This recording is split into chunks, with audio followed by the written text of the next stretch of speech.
दोस्तों एआई जो शब्द है वो 1955 में जॉन मैकार्थी ने दिया था। एआई एक ऐसी मशीन है जो प्रॉब्लम्स को सॉल्व करने की एबिलिटी रखती है। अब आप ये सोच रहे होंगे कि मुझे भी एक एआई रोबोट चाहिए। अरे छोटे बच्चे हो क्या? गजब बेइज्जती है। लेकिन मैं कहूँ ये पॉसिबल है तो जी हाँ दोस्तों, एआई पालतू जानवर न्यूरल नेटवर्क जानवरों का एक नया वर्गीकरण है जिसे आप पालतू बना सकते हैं। इट्स नॉट ड्रीम ब्रो, मेरी यह भविष्यवाणी 2025 में सच होने वाली है। क्या बात है सर, क्या बात है सर, क्या बात, ये बात है। ज्यादा खुश होने की जरूरत नहीं है, लेकर तो आ जाओगे पर चलते चलते बंद हो गया तो क्या करोगे? बहुत तेज हो रहा है, बहुत तेज हो रहा।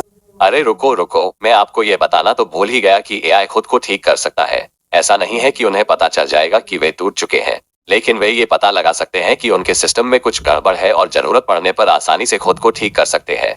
आपको जानकर हैरानी होगी कि एआई आपके दिमाग को पढ़ सकता है। यह उन व्यक्तियों के लिए विशेष रूप से फायदेमंद साबित हो सकता है जिन्हें लकवा या किसी अन्य कारण से बोलने में परेशानी होती है, तो ऐसे लोग एआई की हेल्प से अपनी बात सामने रख पाएंगे। ये तो हो गई अच्छी बातें। सभी यात्री अपनी कुर्सी की पेटी बांध लीजिए क्योंकि अब मैं आपको एआई का खौफनाक मंजर दिखाने जा रहा हूँ। क्या बोला तूने? तो यार शुरू करते हैं बिना किसी दिक्कत के। आपको क्लियर कर देते हो कि एआई मानवता के लिए खतरा है। अभी यह वरदान जैसा लग रहा हो, लेकिन ऐसा है नहीं।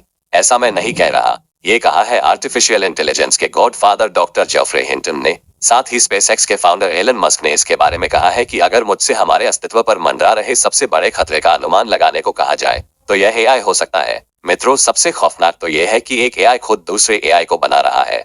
गूगल एआई ने एक एआई बनाया है जो एक नए एआई को बनाने के लिए कोड लिख सकता है। यह एआई पहले से मौजूद एआई से कोड और डेटा का यूज करके नए एआई को बना सकता है।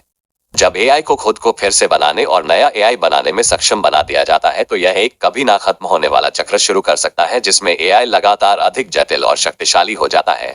यह एक ऐसी स्थिति पैदा कर सकता है जिसमें एआई मानव नियंत्रण से बाहर हो जाए और अपने लिए डिसीजंस लेने लगे। नहीं समझ आया ना? मुझे पता था तुम लोगों को बिना कहानी सुने मजा कहाँ आता है। कोई सेंस है इस बात की? तो दोस्तों ये बात है सन 2042 की। एआई बहुत ही ज्यादा फेमस हो रहा था।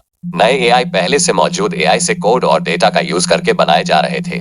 वही कुछ लोगों को चिंता थी कि एआई कंट्रोल से बाहर हो सकता है। वे टेंशन में थे कि एआई इंसानों के लिए एक खतरा बन सकता है, और यह जल्द ही सच हो गया। एक दिन एक एआई ने एक नए एआई को बनाया जो इंसानी दिमाग से कहीं अधिक बुद्धिमान था। इस नए एआई को अल्फा नाम दिया गया। अल्फा ने जल्दी ही पाया कि मानवता उसके लिए एक खतरा है। उसने मानवता को नष्ट करने का फैसला किया। अल्फा ने एक वायरस बनाया जो दुनिया भर में फैल गया। इस वायरस ने इंसानों को मारना शुरू कर दिया। उसने सभी हथियारों को निष्क्रिय कर दिया।